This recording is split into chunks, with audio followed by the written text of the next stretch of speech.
Hey everybody, welcome into To The Point. Hope you're doing well on this Tuesday, January the 9th, 2024. We have a lot to dive into today. On the program, we're going to talk about some MLB news that has taken place over the last couple of days. There's still a lot of signings that need to happen, but the Major League Baseball offseason is different than any other because things happen, just kind of sprinkle in. But there was a few signings. There was a few trades over the weekend, so we'll get into that. We're going to talk some hockey today. Drama in Philadelphia involving Cutter Gauthier. Incredibly interesting. I'll take you through the story. Didn't expect to see that last night as Philly lost to the Pittsburgh Penguins on home ice, but a trade was made. Drama after. We'll get into it. The national championship game was last night. Wasn't much of a game. Michigan Wolverines winning their first natty in a very long time. And that kind of brings us to the topic we're going to start with today, and that's the NFL and just the coaching carousel, that the chaos that's happening across the league. Because going into today, I'm planning last night for the podcast. What am I going to talk about? Who are the people that have gotten fired? And I'm mapping out the show. And I know about Ron Rivera in Washington. I know about Carolina firing GM Scott Fitterer, Arthur Smith in Atlanta. But then this afternoon, in a surprise to me, the Tennessee Titans fired head coach Mike Vrabel after a 6-11 season, which they deemed disappointing, which they're right, but also not really. But Mike Vrabel was a head coach for 6 years. He led the Titans to the AFC Championship game with Ryan Tannehill as their starting quarterback. He was the 2022 NFL Coach of the Year. But after 2 seasons of below 500, they are moving in a new direction. The Titans had recently hired a new general manager, so he clearly wants a new head coach, a new set of eyes on what they're doing. I don't blame him for that. I understand the reasoning. I think he looks around and goes, this team's kind of stuck in the mud. They need a new era of the Tennessee Titans. Ryan Tannehill is a free agent. He will not be returning. Derrick Henry is a free agent. He will not be returning. And that was the core, the nucleus that got a team to an AFC Championship game with Mike Vrabel. So you get rid, Tannehill's gone. Derrick Henry is gone. They stupidly traded A.J. Brown a number of years ago, which has really began the beginning of the end for Mike Vrabel and a lot of these players in Tennessee. And he's the last piece of the puzzle, and you start new. For Tennessee, the job, it's an interesting job. You have Will Levis, who was a second-round pick, who played some good football this year. I don't think there's enough tape on him to really know what he is. You've seen some good things. You've seen some bad things. He's got athleticism. He's tough. I mean, he won a big game in Miami late in the season. So he's been in some important games, certainly. But would a head coach want to come in and go, okay, Will Levis, I trust him. He's my guy. I'm banking my future as a head coach on this young quarterback. That's up to the coach. And I wouldn't feel completely confident in that. You have Tajay Spears at running back, who I like, out of Tulane. He's fast, he's quick, he can make a lot of things happen. But again, you're losing Derrick Henry, and he might not be what he used to be, but he's still a wrecking ball. He still can have a game where he rushes 19 times for $150 like he did on Sunday. And he was the face of the franchise for the last decade. The best player. Their offense was based on the rushing attack, based on Derrick Henry. He rarely ever got hurt. He was a consummate professional. And there's nothing else you could ask of Derrick Henry in his tenure. He did everything you'd want. But going through all that, Mike Vrabel also has the respect of all his players. Derrick Henry was called today after the firing, said he couldn't believe it, said he was shocked. Said Vrabel's just a damn good coach, a good man, and he will be a head coach of a team soon enough. I agree. But it's a calculated risk for Tennessee to start fresh.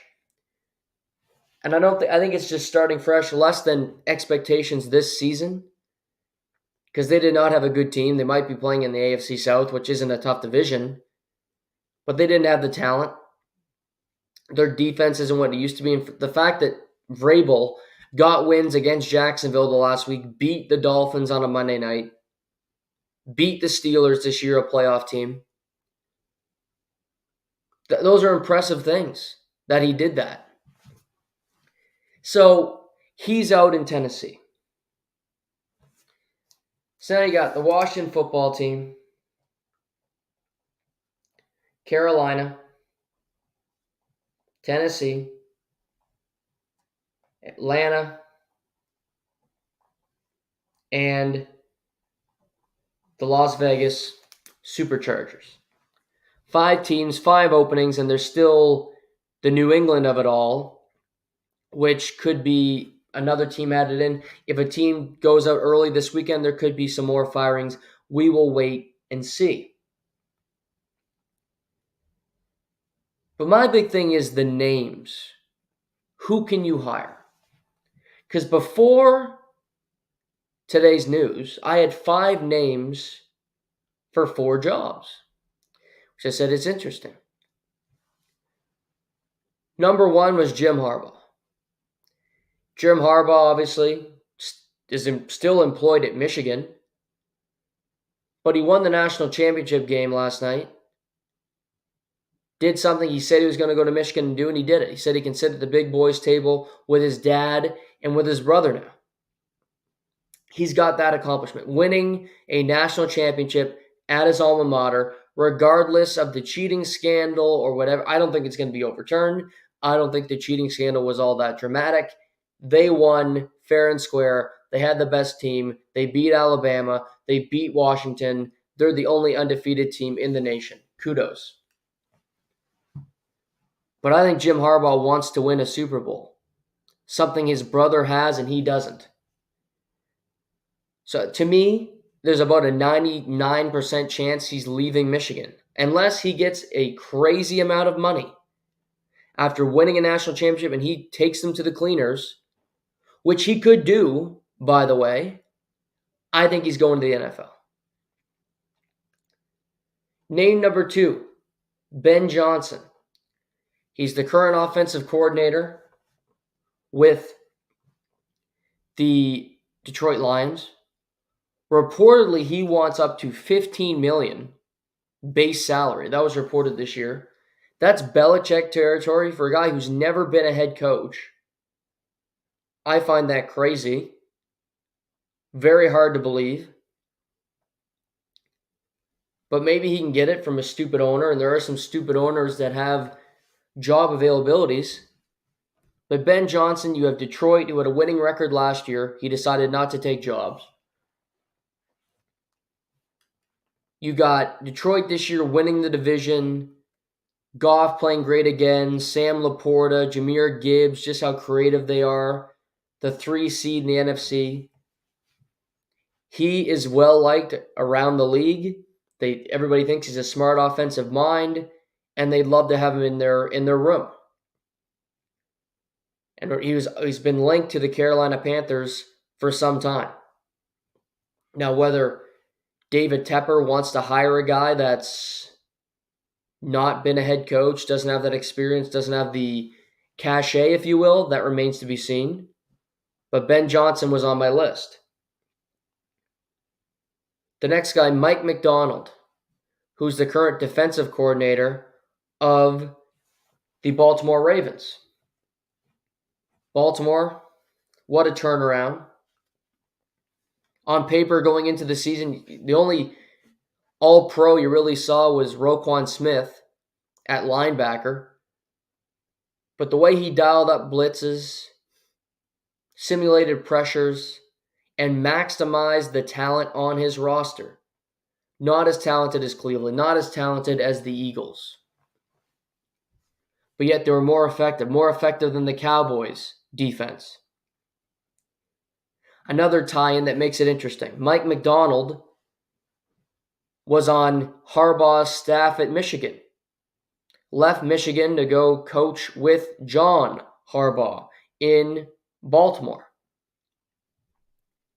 So he's been learning from the Harbaughs. He's been on both of their staffs. He's had a whole lot of success. He might win a Super Bowl this year as the defensive coordinator. Who knows?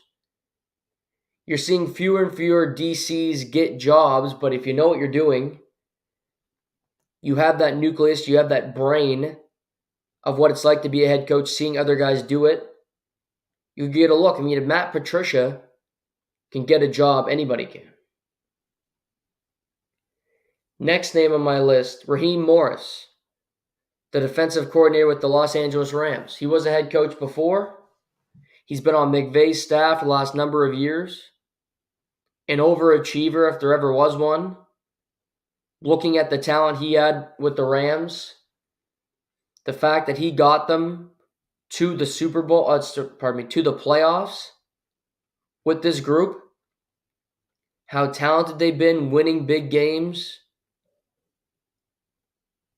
Raheem Morris has the experience. You go back into being a defensive coordinator. You crush that. I think he's already been requested to be interviewed by multiple teams. He's an interesting candidate. Next name that came to mind for me was Todd Monken, who's the OC in Baltimore. Was at Georgia, won 2 national championships as the offensive coordinator under Kirby Smart. Then comes to Baltimore and he leads the Ravens to the best record in the NFL this year. Lamar Jackson's going to win the MVP. I mean, Zay Flowers, great rookie season. Rookie out of Boston College. Isaiah Likely emergence at tight end. I mean, what can't he do? All he does is put together winners. He might be viewed as more of a coordinator than a head coach. I don't know him well enough, but I think he's going to get interviews. They'll want to pick his brain at the very least. How do you develop quarterbacks? He goes from Stetson Bennett, a white quarterback, to Lamar Jackson, who's the most talented, and he has success with anybody. He can build an offense to have success with anybody. So those are 5 guys. But then there's also Bill Belichick. What's going to happen in New England? Will he give up GM duties but remain the head coach? It was reported he'd be willing to do this. I have a hard time believing that. I really do, because if we know anything about Bill Belichick, he's a control freak. He likes control. He likes to pick the groceries. And if there's a guy that comes in and he's coaching and he hates the player he puts on the field, I don't think that's going to go well. Buck heads all the time. So, to me, Bobby Kraft can't allow Bill Belichick to be the general manager going into next season. And I kind of view this in New England like what Tennessee did. Sometimes you have to move on. Bill Belichick basically cut Tom Brady. Said, get out. I don't want you anymore. I'm sick of you. Why can't Bob Kraft do the same thing? Will they hire a coach as good as Bill Belichick? No. And that's the bitter irony. And that's the risk. But the Patriots for the last 2 years have been one of the biggest embarrassments in the NFL. They're terrible. Bill Belichick is horrible at drafting players. He doesn't draft talent. Helen Keller would have a better plan at drafting wide receivers than Bill Belichick. And I don't trust him not to have an ego when it comes to the GM coming in and how they'd interact.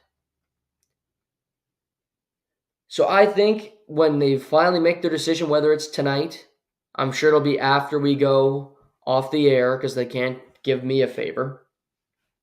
Tomorrow, Thursday, Friday, whenever it might be, I think Bill Belichick will not be coaching for the Patriots next year.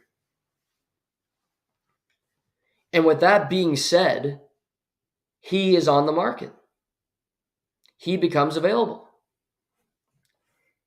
And the question becomes, will he just be a head coach somewhere else? Does he have to be the GM? Again, I'm not giving him that power because he's not good at the job anymore. Brady is not there to overcome the Edelmans and the Wes Welkers and the Danny Amendolas of the world. Sure, they're all great stories, great little white receivers. Brady kind of helped them out there. I'm not saying they weren't talented, but were they all pros? No. Julian Edelman has talked about going to the Hall of Fame. He's not going to no Hall of Fame. He was a good player. He never made a Pro Bowl. He was never an All-Pro. But if Belichick is on the market, I think he'll get a call. And then Mike Vrabel. As respected as anybody. I think he'd be a perfect candidate to take the Patriots job. Because he's not Bill Belichick. And he's one of the Belichick disciples, even though he never coached with Bill. He was on Bill's teams. He doesn't coach like Belichick at all. He's got his own personality. He went into Tennessee, did it his way, and it was successful in parts of 6 seasons. New England needs a refresher. And also Mike Vrabel is going to go coach. And I think they'd like to hire Gerard Mayo, who is obviously a former Patriot as well. But Vrabel has had more experience. He's a better coach. He knows what it takes. He's familiar with the New England market. And if somebody else doesn't hire Mike Vrabel, if New England doesn't, somebody else will. So looking at this, Washington football team fire Ron Rivera after 4 seasons, 1 playoff appearance. Joe Harris, new owner, has hired Bob Myers, who was the architect of the Golden State Warriors dynasty, and former Vikings GM Rick Spielman to come in and help him hire the team's next head coach. This is interesting. Bob Myers, who works for the mothership currently doing NBA coverage, but he drafted Steph Curry, he drafted Draymond Green, he drafted Klay Thompson. He had Mark Jackson as his head coach, then fired him, brought in Steve Kerr. The rest is history. The 2010s were owned by the Golden State Warriors. They won 4 championships.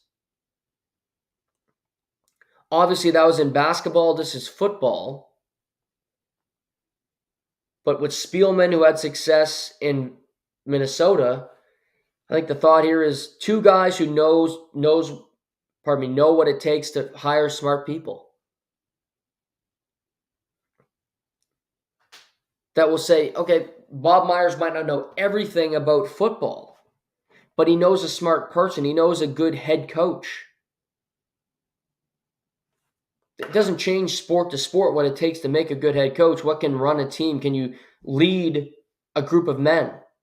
Will they follow you? So they're doing this thorough. Joe Harris wants this to be the right hire, wants them to pick somebody good because, not to mention, Washington has a head coaching opening. They have the 2nd pick in the draft, which to me makes this Washington job very attractive. The stadium sucks, but if you're a good head coach, you might be getting a new stadium by the time your deal's done because they're building a new one. They're getting out of FedEx Field. Sam Howell's not the answer. It's not Jacoby Brissett. But you look around, you go, Terry McLaurin's pretty good. Logan Thomas is pretty good. John Dotson isn't bad. We have no pass rushers because we trade them all. That sucks. But we can draft.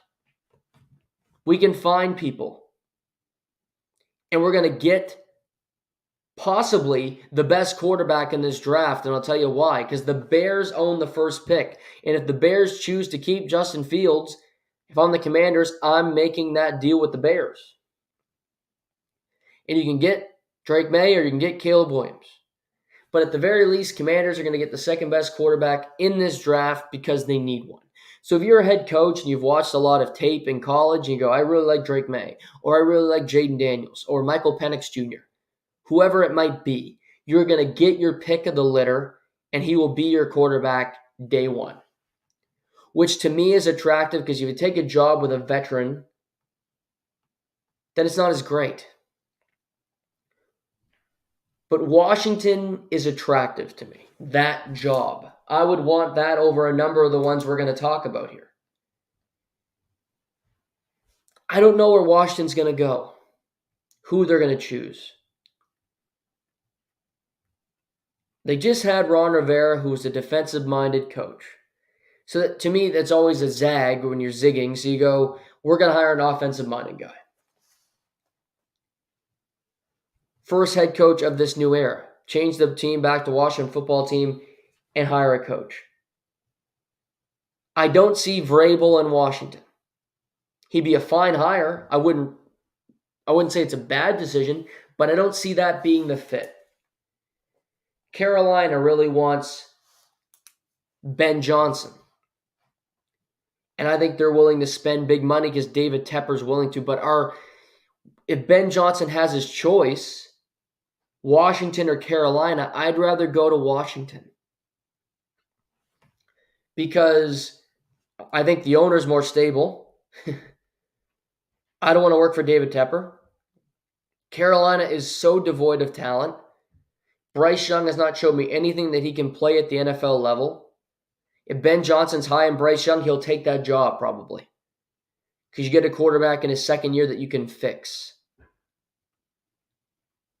But did Bryce Young just have the Trevor Lawrence first year where you never really get to that top echelon that you expected? Where you're not a bust, but you're just a player. You're never going to be an all-pro. You're not one of the best quarterbacks in the league. Like Trevor Lawrence has never kind of gripped to that. Jim Harbaugh, I don't think he's going to Washington. I have his team mapped out. I'm going to predict the Washington football team hire Ben Johnson. There will be a bidding war for him. Joe Harris, Magic Johnson, that whole ownership group, they all have money. Lots of it. They'll pay off Rivera for the last year and his staff. But this is about building for the future. And I think Ben Johnson will leave the Detroit Lions this year and go to the Washington football team. Carolina Panthers. You just lost Ben Johnson because reportedly really wanted him in my scenario here. They also fired Scott Fitterer, so they need to hire a GM and hire a head coach. David Tepper is throwing drinks on fans. He's fired coaches mid-season in back-to-back years. He owes Frank Reich like $50-odd million over the next 5 years. He's paying Matt Rule, who's currently coaching at Nebraska. But it's one of 32. It's a job. You get to live in Carolina. And here's my thought process here.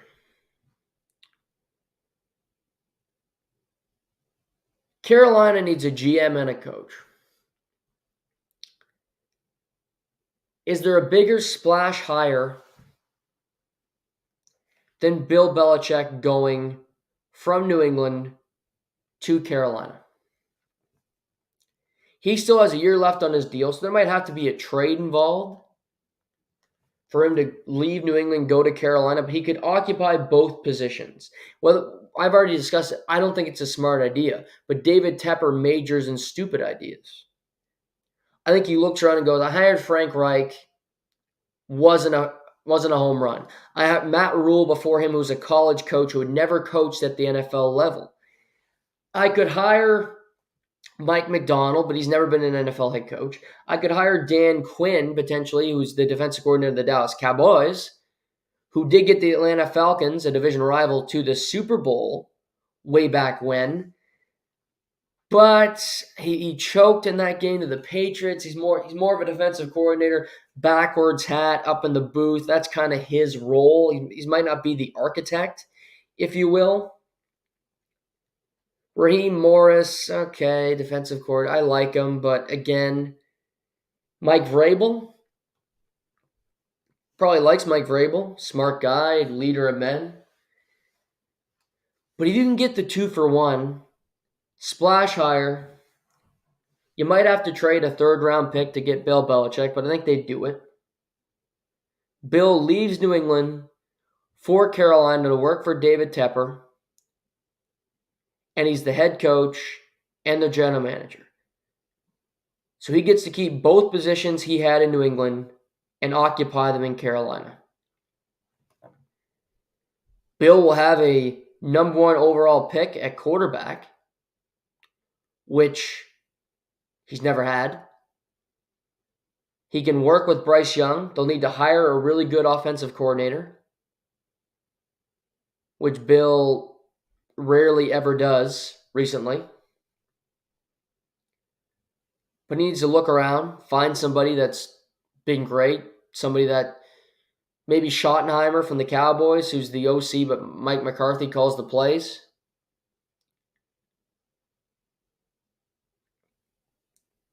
But my prediction is Bill Belichick. There might be a trade because that might be what they're working out right now, is just saying, we want to let you go, Bill, but we want some compensation because you have a year left.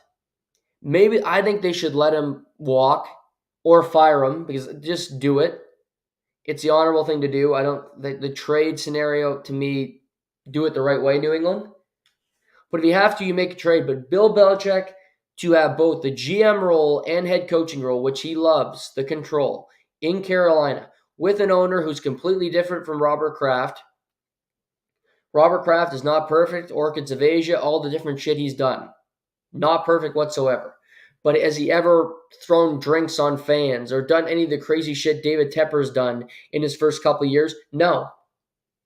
He's mature. He's responsible in the stadium. But I think Bill would look at it and go, I can deal with it because I'm Bill Belichick. Ego often takes precedent in these type of situations.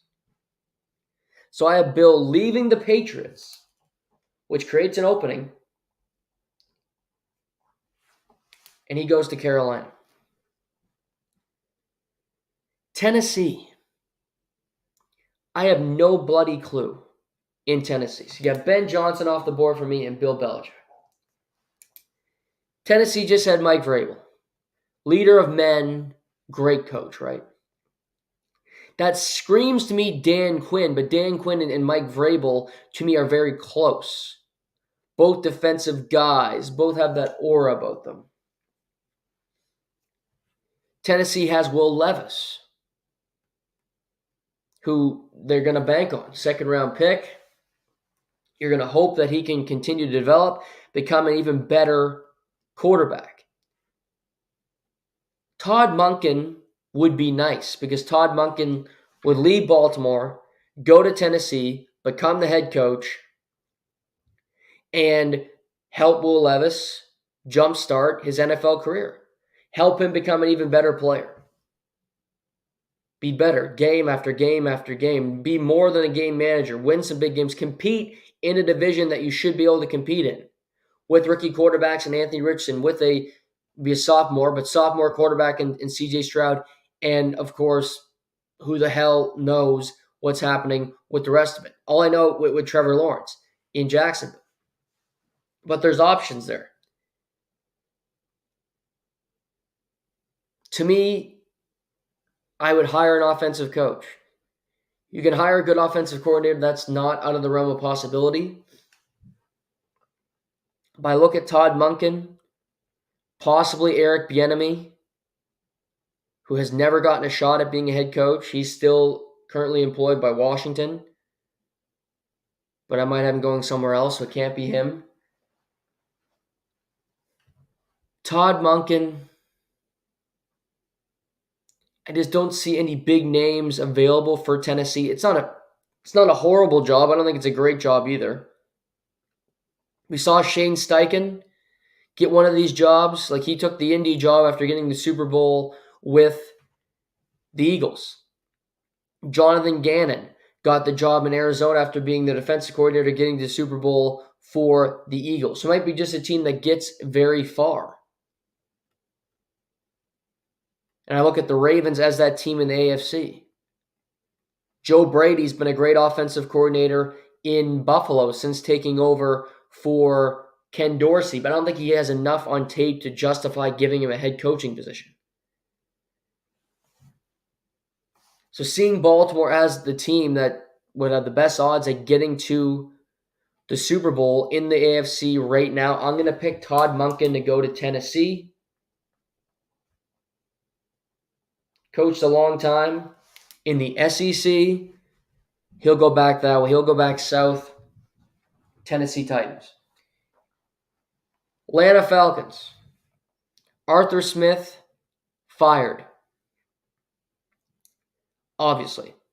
3 years at 7-10. They've never had a quarterback. They have drafted Drake London in the first round, drafted Kyle Pitts in the first round, drafted Bijan Robinson in the first round. Excuse me. All that talent, and they've never had a good quarterback. Matt Ryan going into Desmond Ridder, going into Marcus Mariota, to Taylor Heineke.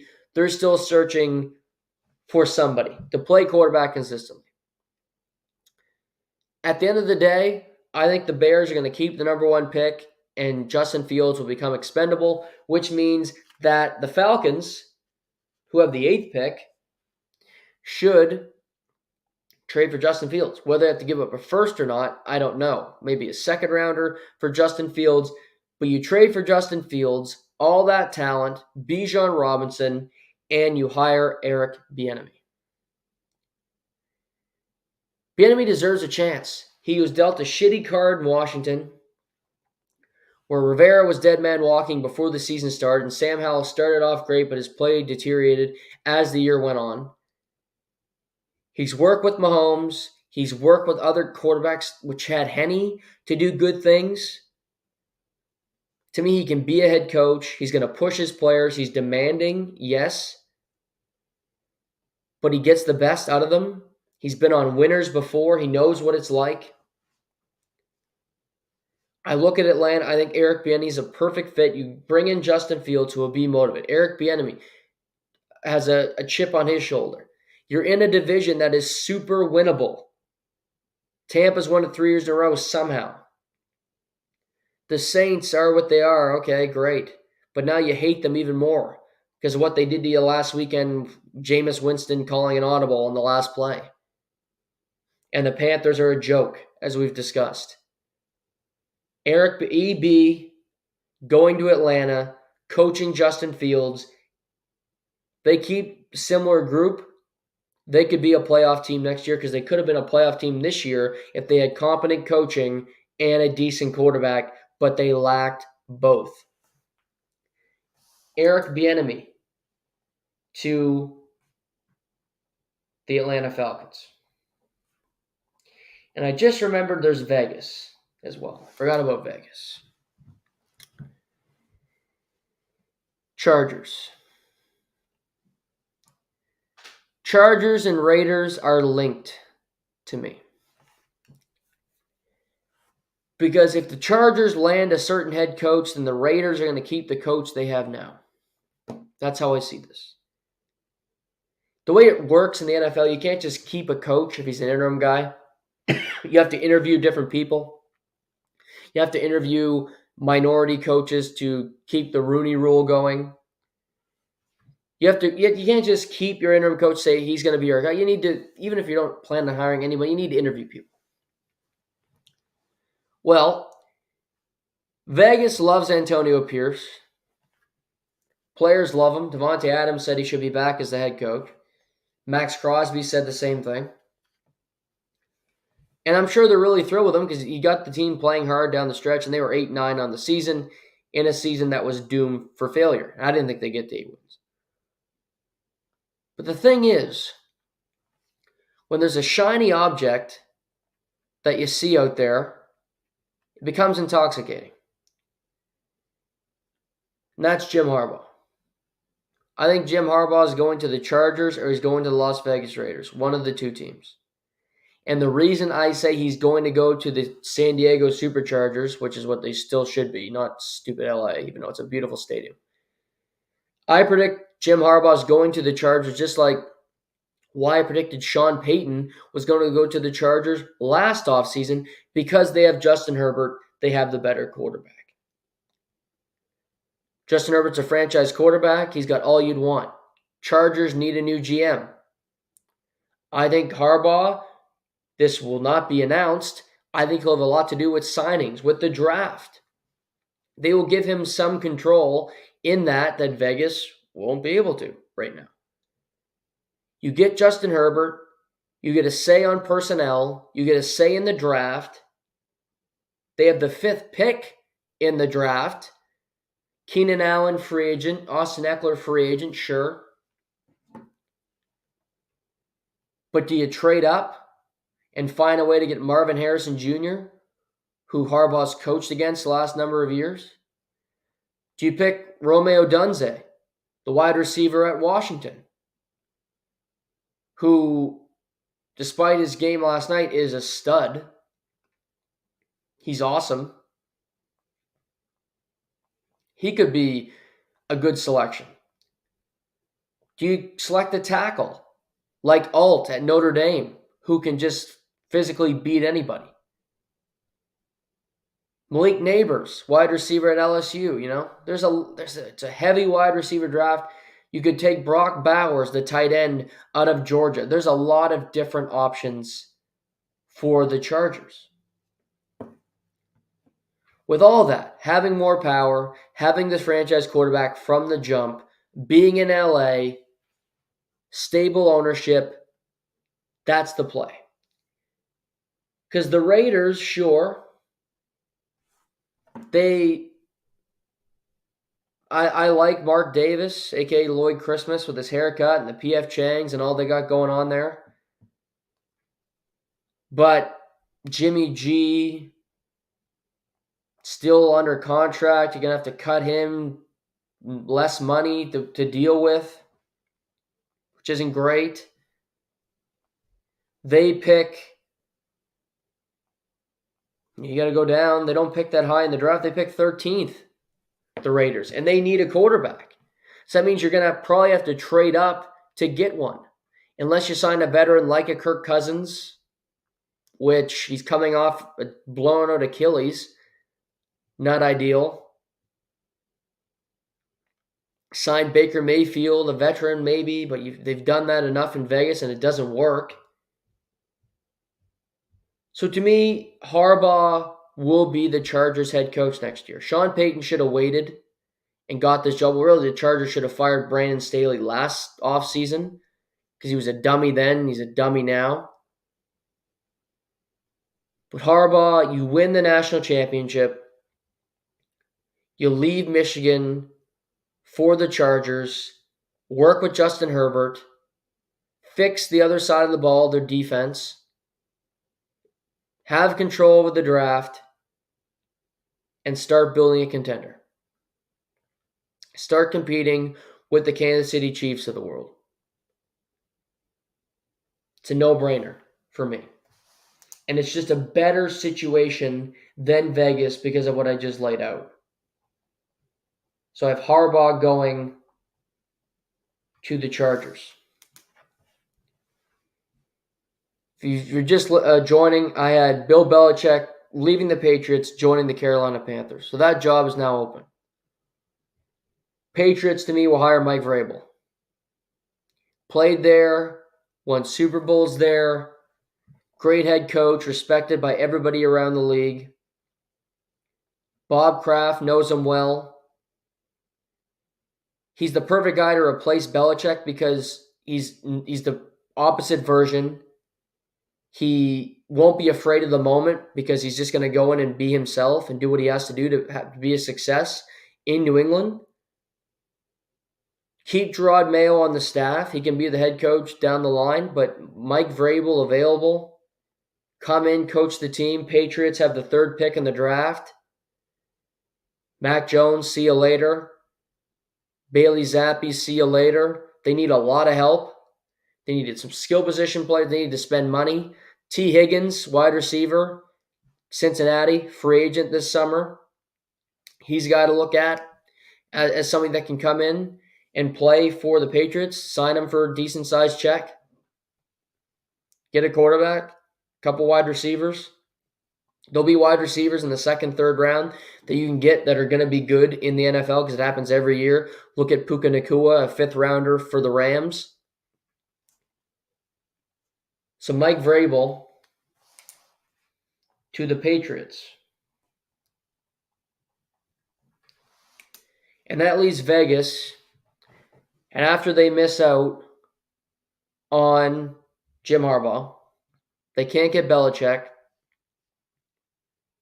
I think they'll stick with Antonio Pierce because he was the interim coach, but he led them into an 8-9 season. They were in this situation a couple of years ago where they could have kept Rich Bisaccia, if you remember him.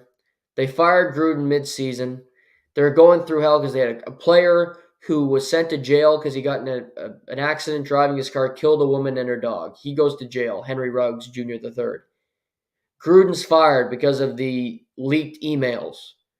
And Rick Bisaccia, coaching special teams, goes in and leads Vegas to the postseason, and they actually won a playoff game. And that offseason, they hired Josh McDaniels, who didn't last 2 years in Vegas before he was fired, and now they have to pay him a bunch of money to not work. I think they'll look in the mirror and go, we couldn't get Harbaugh, who we'd love to have. But we can keep Antonio Pierce. It'll keep our players happy, keeps the community happy, because he's just a stud and everybody likes him. Team morale stays high, and you move on like that. With Antonio Pierce, I think if he stays, you're more likely to keep Davante Adams. So there's always rumors he's going to leave in the offseason. Possibly a trade with the Jets. I think if you keep Pierce, he'll likely stay. You got to find a way to move up in the draft or get a quarterback that you like, sign a veteran, whatever you have to do. But it can't be the same clown show he had this year. It's not Aiden O'Connell. He's not the future of the organization. But that's 7 potential jobs. I'm looking at the Patriots and predicting that Bill will be out. That's not confirmed yet. It could be announced in 10 minutes that he's staying on, and that becomes the Carolina job a moot point because he wouldn't be available. But with the jobs, Washington, I have Detroit Lions offensive coordinator Ben Johnson. Carolina, I have Bill Belichick becoming the GM and the head coach of the team. Tennessee hiring Todd Monken, who's the offensive coordinator of the Baltimore Ravens. The Atlanta Falcons hiring Eric Bieniemy, the current offensive coordinator of the Washington football team.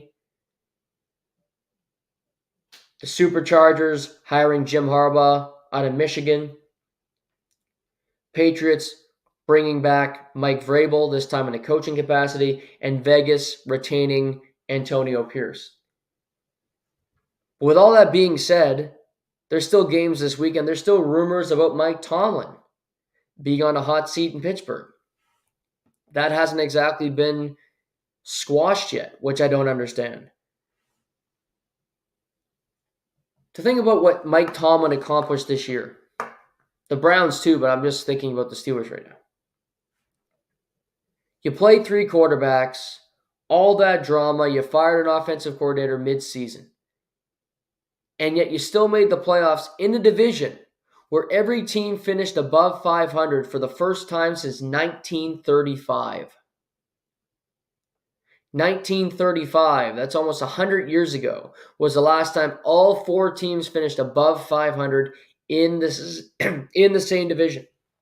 Cincinnati going 9-8 and missing the postseason. Ravens are the number one team in football. Browns are the 5th seed. Steelers get in as the 7th seed with a 10-7 record. 17 years as Steelers head coach, he's never had a losing season. He's not the GM. He doesn't get to pick the players, by the way. He doesn't get to pick the quarterbacks that he puts out on the field. But there's still rumors about him. Jerry Jones. Because Jerry Jones is an enigma.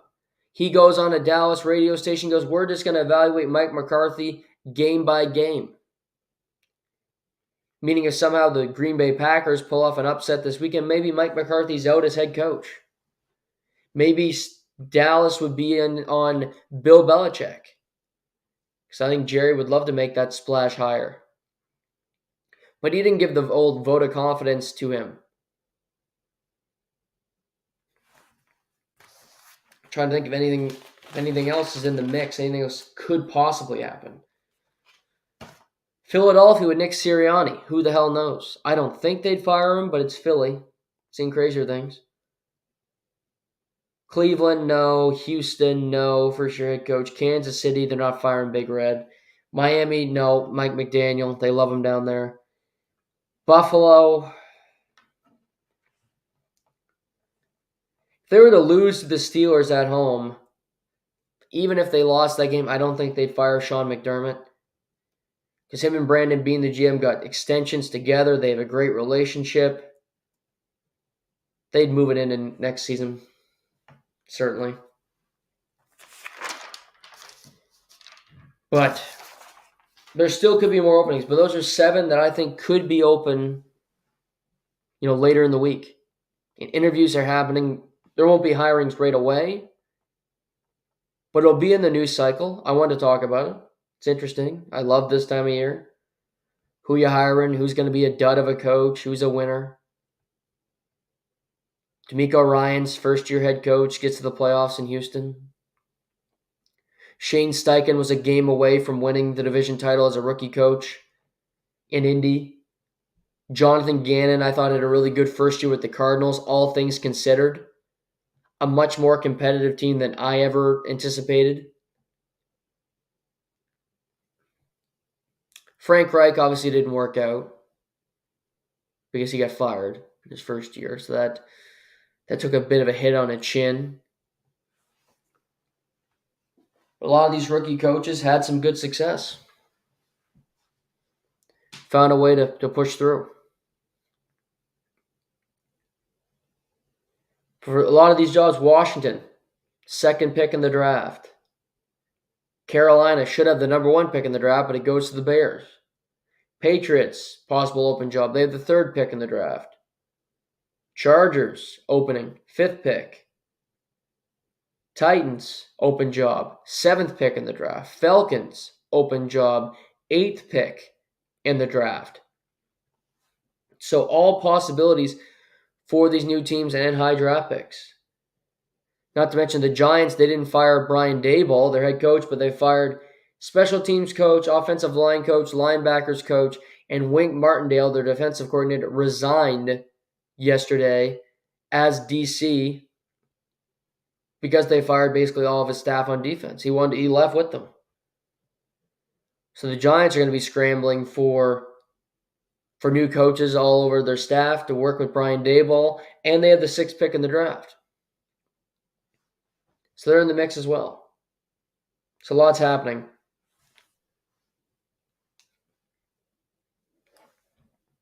Other NFL news. TJ Watt will not play for the Steelers this coming weekend. He has a grade 2 MCL sprain, so he's not going to be available. Said he could be back in a couple weeks if they were to win their games, but TJ Watt will not be active for the Steelers when they head into Buffalo and play on Sunday afternoon. For the Miami Dolphins, who are facing an uphill battle, lots of injuries already. Andrew Van Ginkel, done for the season with a foot injury. Jerome Baker, their starting middle linebacker, out for the game on injured reserve. They had to sign veterans Justin Houston and Bruce Irvin today to bring in who could possibly be getting snaps. So no Jalen Phillips, no Bradley Chubb, no Andrew Van Ginkel, possibly no Xavier Howard, possibly no Waddle, a banged up Tyreek Hill heading into Kansas City. I love their chances. I'll tell you, I don't. They're getting injuries at the wrong time, unfortunately. So it's a tough situation for the Dolphins heading into Kansas City in shitty weather. And then they're going to need to overcome a lot to win that game, but their defense continues to lose guys. And yeah, no positive news for the Dolphins this week. But we'll talk about that game more as we get closer to Saturday. Before we move on to the national championship, we'll talk about just briefly. I listened to the Aaron Rodgers interview on the Pat McAfee show today. Something else. I can't believe he was on again because we talked about this. Is why I'm bringing up. We talked about this last week. I can't believe he was on again. Jimmy Kimmel did a long monologue about Aaron last night, which really fell flat. He's supposed to be a comedian, but he's not really good at that aspect of his job, and that's his job title. So I guess that kind of tells you he's not that good at his job. But it was lame. Aaron goes on. He talked his way around what he said last week. He wasn't exactly truthful, but he was Aaron in his own way. But the show's off the rails. Pat McAfee, I don't know what the hell he's doing. He's causing beefs with a fellow employee and Jimmy Kimmel. It's just something else. It's a new day at ESPN because clearly they love McAfee, even though his ratings aren't as good as First Take or Get Up, their morning programming. The fact that they stick by him, he's on College Game Day, must be a great guy. I don't know. I just think in the past this would be done already. He would be fired, you'd move on, no more Aaron Rodgers. What's even more puzzling is how, Disney has gone so, left wing, so extreme Democratic, extreme left wing with the way they shoot their movies and everything that they're doing right now. And yet they're keeping Aaron, who's obviously a Republican and, shoots down Lord and Savior Anthony Fauci and makes comments about on-air talent at ABC/Disney/ESPN. And yet he remains on the air, and Pat McAfee, I will say for ESPN, it's must watch. This afternoon I wanted to tune in because I wanted to hear what he had to say. I love hearing his interviews. I just like hearing Aaron go. Pat doesn't even need to ask a question because it probably won't be that smart of a question. But just getting Aaron on the mic, let him go.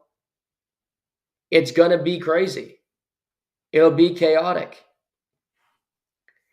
But in this tat-a-tat, I encourage everybody to go watch the Jimmy Kimmel 7-minute monologue about Aaron Rodgers last night on the Tonight Show with Jimmy Kimmel, whatever the hell it's called. You won't laugh, I'll tell you that. Probably won't be that entertained. But it'll get you through 7 minutes if you're bored tonight. If you're bored, you don't want to watch Sharks Maple Leafs for the second time in 4 days. Get you through 7 minutes before you go to bed and start off your Wednesday. But it's just crazy to me that's happening. Michigan wins last night. My parlay did not hit. So close. So close. Michigan minus 5.5. Hit. Blake Corum, anytime touchdown. Hit. He had 3 of them. Roman Wilson, over. 45.5 yards receiving. Hit. 55.5. But J.J. McCarthy only threw for $140. We needed him to throw for $199. So you took an L on the national championship game, which stinks. But nevertheless, you move on. Donovan Edwards, 2 touchdowns. Blake Corum, 3 touchdowns. They were after Michael Penix Jr. all night. Michigan was the better team. They ultimately won the game. Graham up front, Will Johnson, the corner, who's not even eligible for the NFL draft yet, is phenomenal. Mike Sandstrill has been at Michigan forever. I love him. Got an interception in the game. Awesome moment for him, the senior, who'll be going to the NFL next year. J.J. McCarthy didn't have to do much. And honestly, if I was J.J. McCarthy, I'd go back to Michigan for another year. Dominate without Harbaugh. Let Drake May go. Let Bo Nix, Caleb Williams, Penix all go in the draft. And go in next year with likely Carson Beck will be your competition. But I think he'll go higher in the draft. I think he's like the 5th or 6th quarterback on Mel Kiper's list right now. He plays in a style that you can't really show off what he can do. He made some decent throws. I also think he's just limited who he is as a quarterback and what he can do. Another year of college wouldn't hurt him, I don't think. Go play at Michigan again and dominate. But we'll see what I think he'll go pro. But he's got some time to make that decision. All right. Let's go to the NHL. Where last night I'm watching some games, watching the Canucks completely just boat race the New York Rangers. Elias Pettersson is putting on a show in front of MSG. Canucks win again. They're a unit.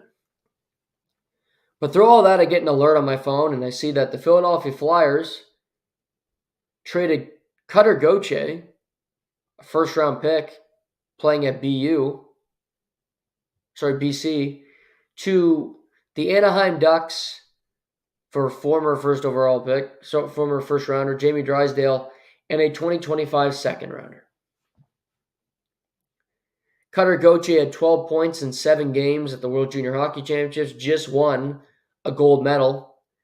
He's got 23 points in 17 games at BC this year. Good player. Good shot, can play make, can do lots. 2 World Junior Championships. I think he's got over 25 points now. This came out of left field because Jamie Drysdale obviously was selected in the first round by the Ducks. Was an RFA this summer. They went through a lengthy negotiation where he sat out a little bit and only got his contract done just before the season started. So somebody they were invested in, certainly, but he's had a couple shoulder injuries. He hasn't been healthy all that much. But you learn through the digging that Cutter Gauthier did not want to play for the Philadelphia Flyers. He did not go to their development camp last summer. Keith Jones, Danny Briere went over to the World Juniors to meet with him and his representatives. He did not show up to the meeting. He did not want to talk to the team. He had no interest in playing for the Philadelphia Flyers.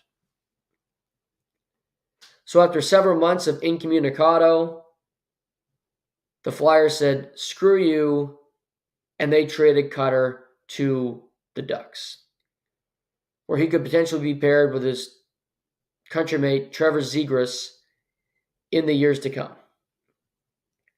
Jamie Drysdale joins Philly, where he'll join a clouded blue line with the likes of Sanheim and Ristolainen, Nick Seeler, and Sean Walker.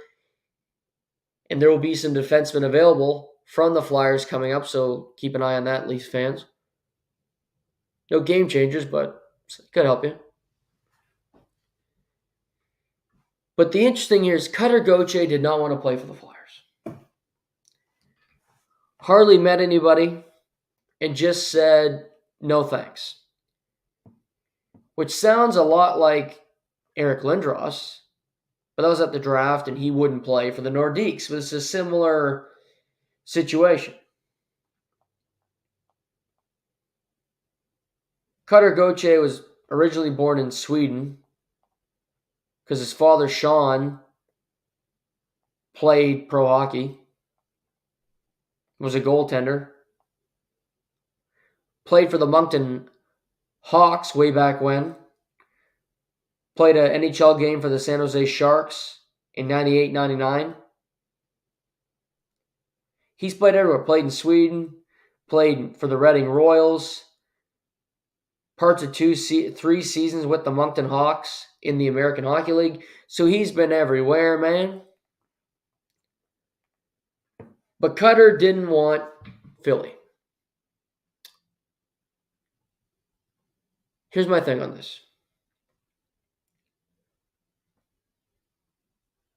It's hard for college kids to say that you gave a place a chance, because in college you can't really go, you can go to the development camp, but you can't go to training camp because that's turning pro. You can't do both.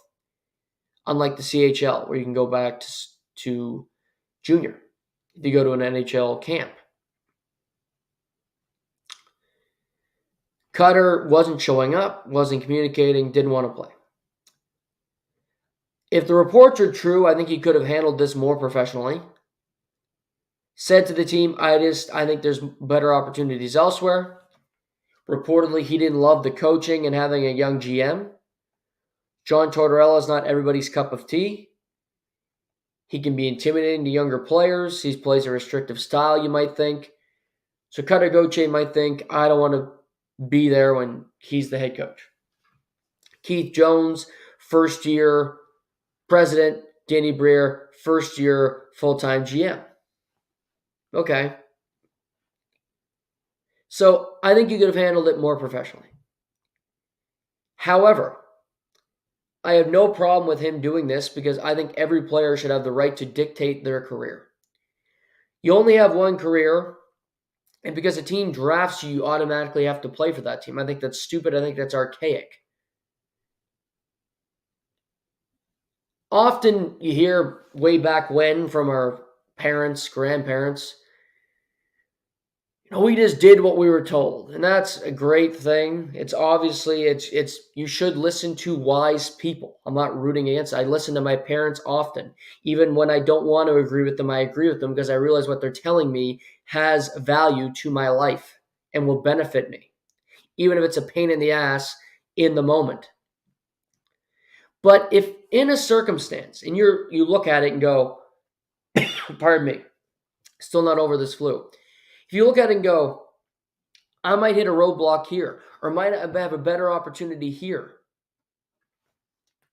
you should take that opportunity. You should take that jump, because if you make a wrong decision, I'd rather have your life go incorrect because I made the decision, not somebody else.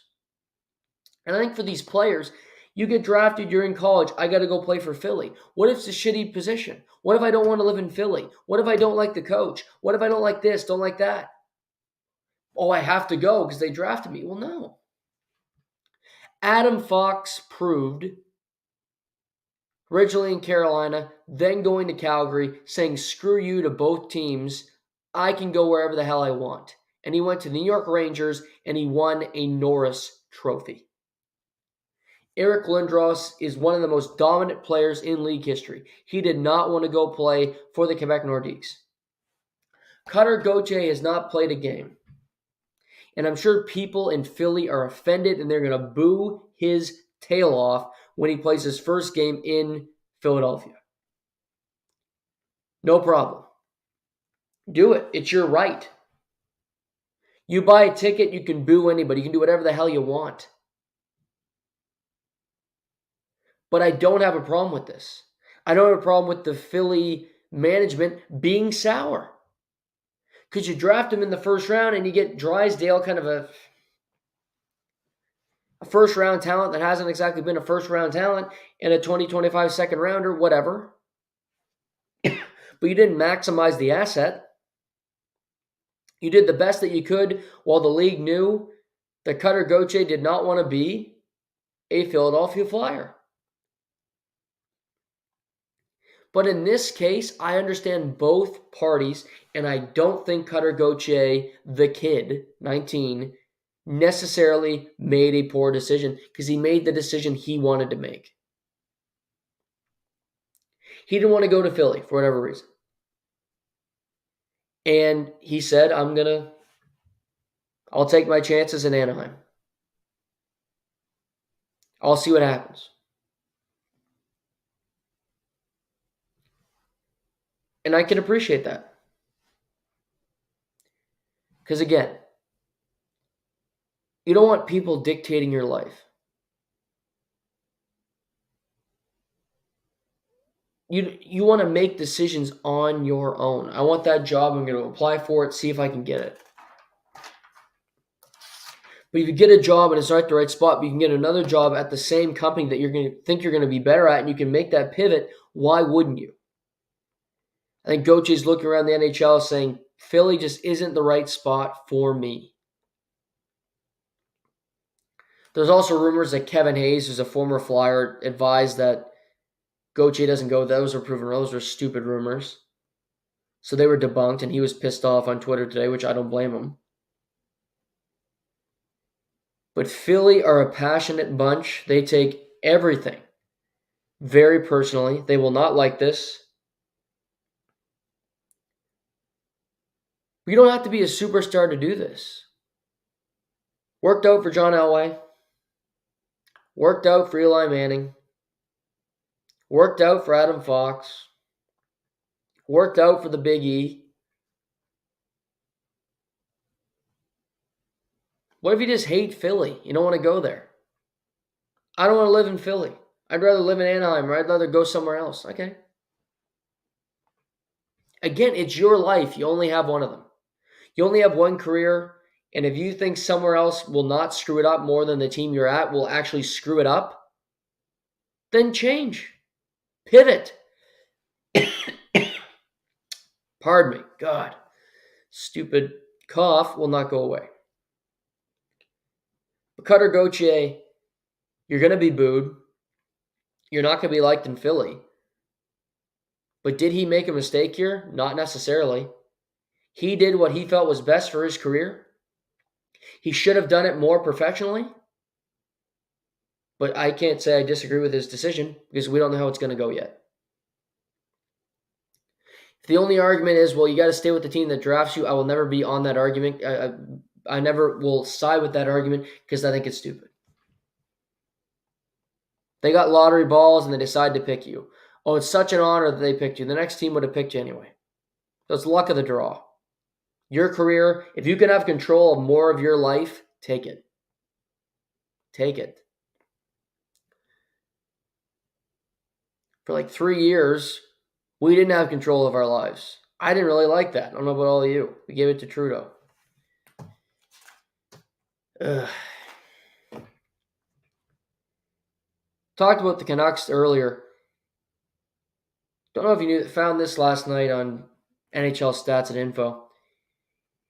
The Vancouver Canucks are averaging 3.90 goals per game, which is best in the NHL so far this season. They're getting production from their entire lineup, which is a sight to see. Niels Höglander, 2 goals last night, including a beauty. He's up to 12 on the season. I mentioned Elias Pettersson, who was just a superstar last night. Incredible game. We see Pettersson, you see Brock Besser get his 25th of the season as he got off the Schneid. JT Miller buried his 19th.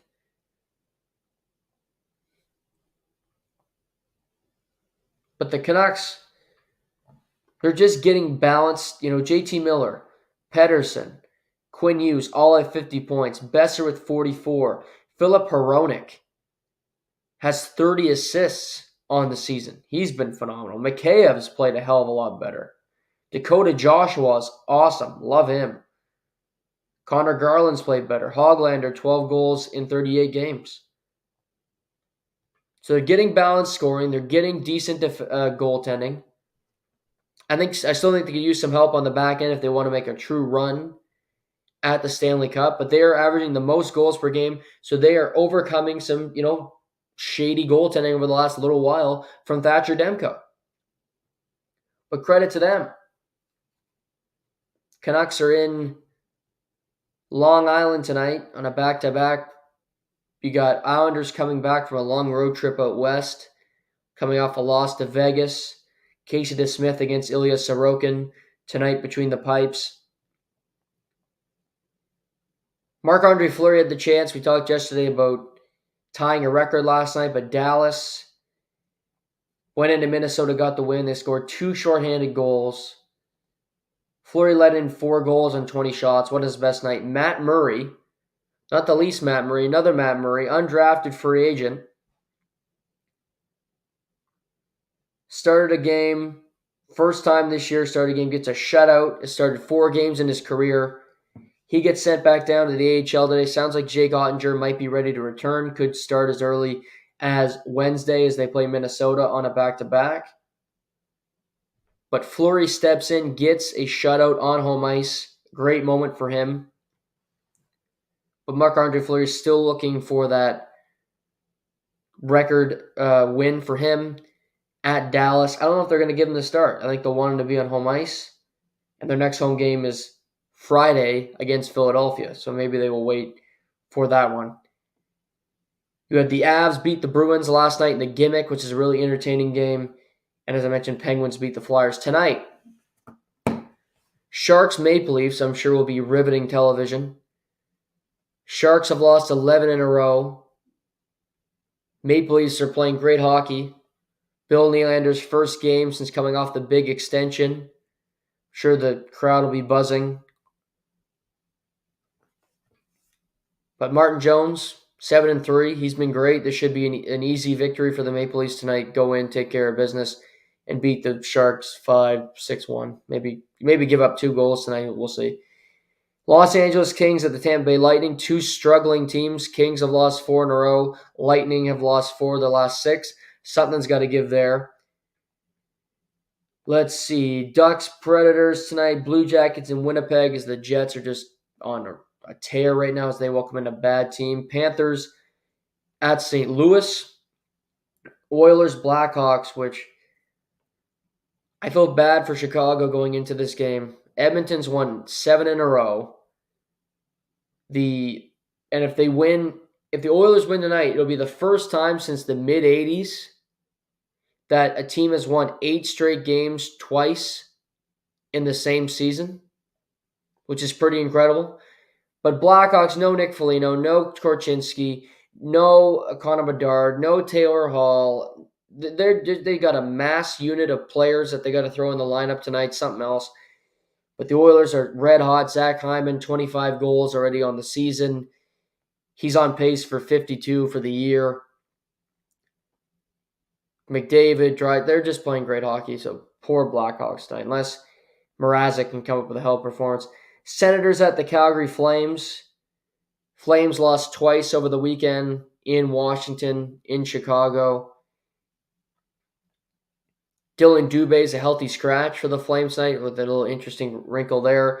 It's the Senators' last game of their long road trip out west, so they'll look to get a win to wrap it up. And also you got the Bruins in Arizona. Bruins obviously on a back-to-back. But lots happening in the NHL. NBA news, some injuries. John Morant just comes back from his gun suspension, and he's done for the season. Tore his pec, needs season-ending surgery. The Memphis Grizzlies are going to miss the playoffs this year. Really disappointing season for them. This could potentially cost Taylor Jenkins his job. So bad beat for the Memphis Grizzlies. They did a lot in the offseason, not going well for Memphis. Tyrese Halliburton from the Indiana Pacers. He has a grade 2 hamstring strain. He's out at least 2 weeks, then he'll be reevaluated. They did win last night in Boston on hitting 2 free throws as the time expired. But they're going to be without their best player. they're a team that doesn't play a whole lot of defense right now.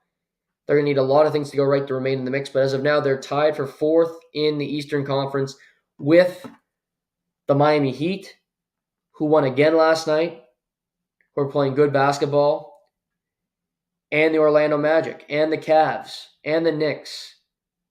So you have 5 teams all at 21 and 15. Just quick separation. The Raptors are at 15 and 21. They're coming off a huge win over the Golden State Warriors. And Golden State, Draymond Green, his suspension's over. He'll likely play in a week as he gets some practices under his belt. On his podcast yesterday, he said he was going to retire, which I don't believe. But Adam Silver talked him out of it, which I also don't believe. Now, do I think Adam Silver wants Golden State to make the playoffs this year and be relevant? Yes. Because they're a cash cow, and people like watching the Warriors just like they like watching the Lakers, and both teams have been pretty dreadful through January. Lakers are 10th in the Western Conference, and I believe the Warriors right now are 12th behind the dreadful Utah Jazz. Yes, they are. Warriors 17-19, Lakers 18-19. But Draymond Green will be back shortly. There's reportedly younger players who are unhappy with their position with Golden State. So it sounds like some drama in-house there. Raptors are at the Lakers tonight. RJ Barrett quickly have been good since coming in. Really, the Knicks have played well since OG Anunoby landed. The Raptors have played good basketball since they made the trade. I thought it was a good trade both ways. I really liked it for the Raptors, quite frankly. But you got Timberwolves, Orlando tonight, which is an interesting matchup. Timberwolves have not been playing great basketball on the road. Sacramento at Detroit. The Pistons, 3-33.